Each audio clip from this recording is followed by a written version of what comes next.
పచ్చని కొండల మధ్య ఉన్న పవన్పూర్ అనే చిన్న, ప్రశాంతమైన గ్రామంలో రామ్ అనే సాధారణ వ్యక్తి నివసించాడు.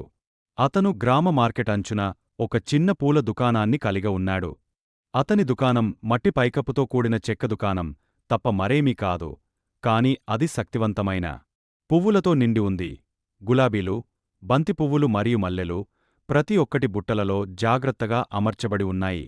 పువ్వుల పట్ల రామ్కు ఉన్న ప్రేమ అతని తండ్రి నుండి అందించబడింది. అతను వాటిని ఓర్పు మరియు అంకితభావంతో పెరగడం మరియు శ్రద్ధ వహించడం. వివాహాలు, పండుగలు లేదా ఆలయ నైవేద్యాలు. అతని వ్యాపారం చిన్నది అయినప్పటికీ రామ్ ఎప్పుడూ సంపద కోసం వెతకలేదు. బదులుగా అతను తన కస్టమర్ల చిరునవ్వులో ఆనందాన్ని పొందాడు. సంతోషాన్ని పంచుకోవాలని భావించి పిల్లలకు, వృద్ధులకు తరచు పూలను ఉచితంగా ఇచ్చేవాడు.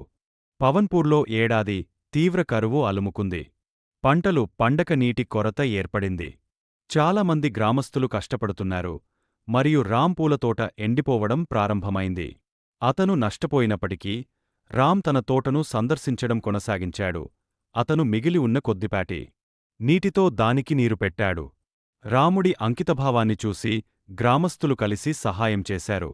వారు తమ బావుల నుండి నీటిని పంచుకున్నారు మరియు అతని తోటను పునరుద్ధరించడానికి సహాయం చేశారు. మెల్లమెల్లగా ఆ పూలు మళ్లీ వికసించడం ప్రారంభించి ఆ ఊరికి ప్రాణం పోసింది. రామ్ యొక్క చిన్న పూల దుకాణం ఆశ మరియు స్థితిస్థాపకతకు చిహ్నంగా మారింది. క్లిష్ట సమయాల్లో కూడా కొంచెం శ్రద్ధ, ఐక్యత ఉంటే జీవితాన్ని మరోసారి వికసించవచ్చని తెలిసిన అతను అదే దయతో మరియు వినయంతో పువ్వులు అమ్మడం కొనసాగించాడు.